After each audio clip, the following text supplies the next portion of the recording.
We're at the Parliament of World's Religions to explore what the future of religion is and to kind of talk about where we're going in the 21st century and how religions have to change to get there, if they can change or not, if we need a new tradition. So these kinds of questions, and in what ways do they need to change to meet the the challenge of our time, the kind of political, social, ecological challenges that we have, which are becoming more and more urgent these days. What do you see as like the fundamental challenge for religious traditions that they must meet if we're going to make the kind of breakthroughs that we need to make to solve the kind of problems that we have to solve if we're going to really survive and thrive into the next 50 years or so?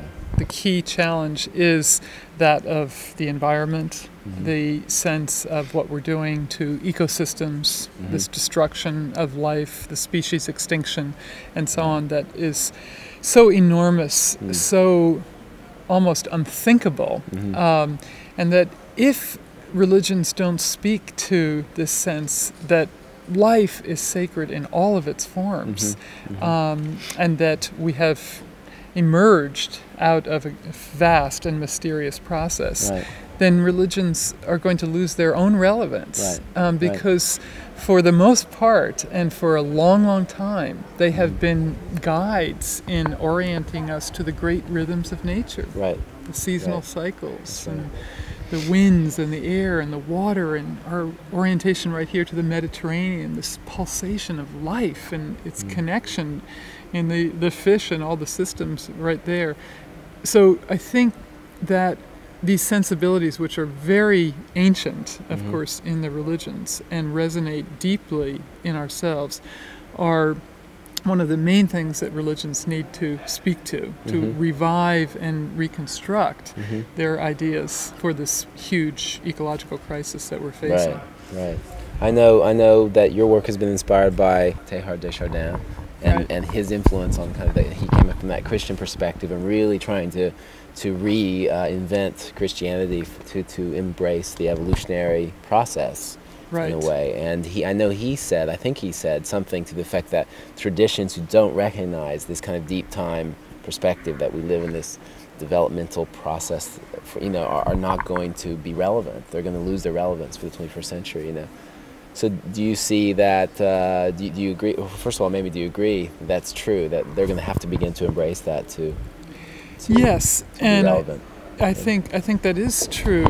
To a very large extent. And I think Teilhard was one of the great visionaries of the 20th century, as you're suggesting, to give us that deep time and also to give us an integral sense of spirit and matter evolving in a powerful way, so that you get greater complexity and greater consciousness over the trajectory of this evolutionary process. And that perspective alone, I think, is a tremendous gift for the world's religions to rethink their own sensibilities and relevance for the modern world, because it's very clear that this crisis will transform the religions themselves. If they face it, I guess. Yes, if they face it, if they respond to it. Exactly. And if they don't, they're losing the grounds on which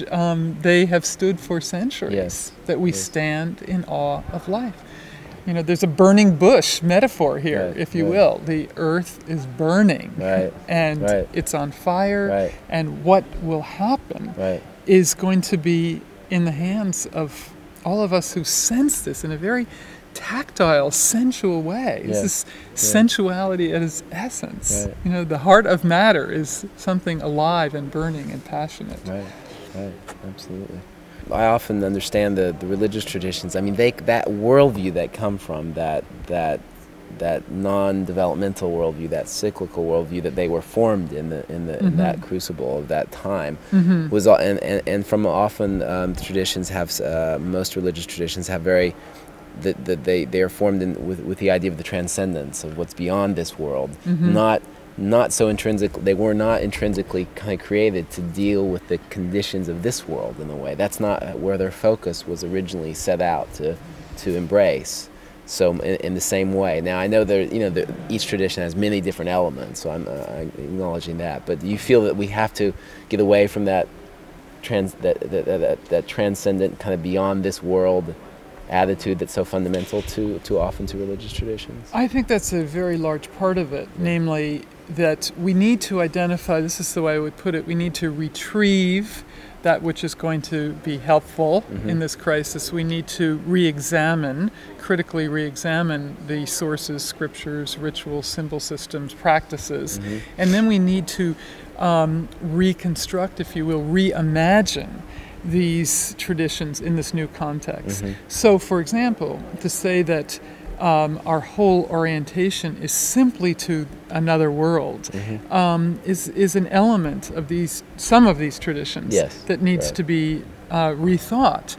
At the same time, the traditions that I'm most familiar with, those of East Asia and Confucianism in particular, is a tradition that has vast resources for a sensibility of the sacredness of human relations, the sacredness of human-earth relations, the sacredness of what they call heaven, earth, and human, the cosmos, the earth, and human as nested relationships. And the orientation is very much within this world, has a highly developed political and educational system, social commitment, and so on. So those are the aspects of the traditions that need to be recovered, if you will, restored. Good.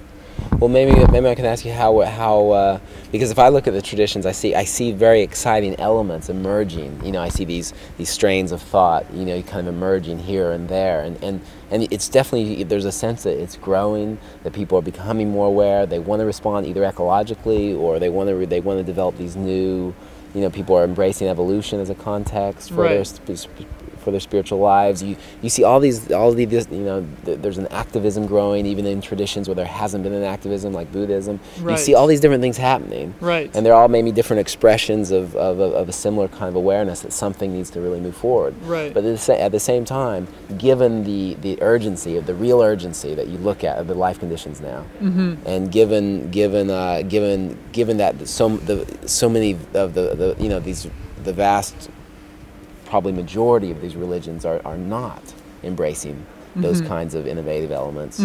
How are we doing? Are we going to make it? What has to happen?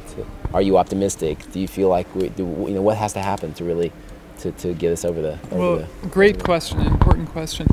You know, we started these series at Harvard from '95. We began the idea in '96. We convened the first one, and through to '98. So a 3-year process of a very intense examination of 10 of the major world religions, including indigenous traditions. And then we had as well at Harvard, at the United Nations, and at the Natural History Museum in New York, several thousand people gather in conjunction with scientists, economists, educators, policy people to suggest what are the resonances here, what are the connections. We've also created, in addition to publishing the 10 volumes from the Harvard series, a quite massive website that builds on this process, identifies all the resources, annotates the bibliographies of the traditions, but then as well has put up science papers, policy papers, ecological economics, to say this needs to be a conversation in conjunction with these other areas. Now, so what I'm saying is that if you take from '95, when also the Greek Orthodox Patriarch started his important symposium, the Green Patriarch, they call it, on water issues, and we've gone on the one on the Adriatic and the Baltic, and they're quite extraordinary, quite extraordinary.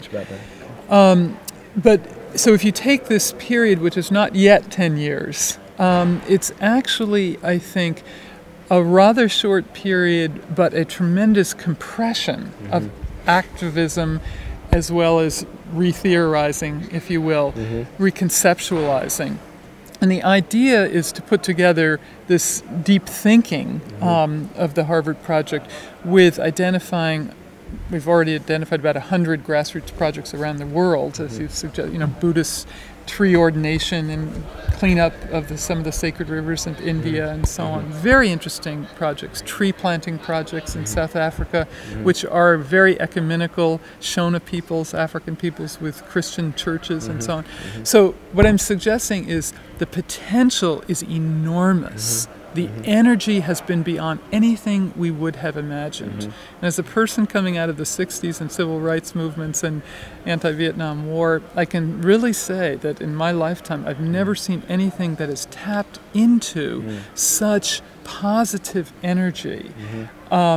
So what I would suggest is the next 10 years and the next 10 years and your lifetimes, I think this will be reconfigured into a very significant movement. It's just at the beginnings, if you will, of a movement. But the statements, again, if you look up on the website, the statements of some of these traditions are magnificent, eloquent about this conjunction for life.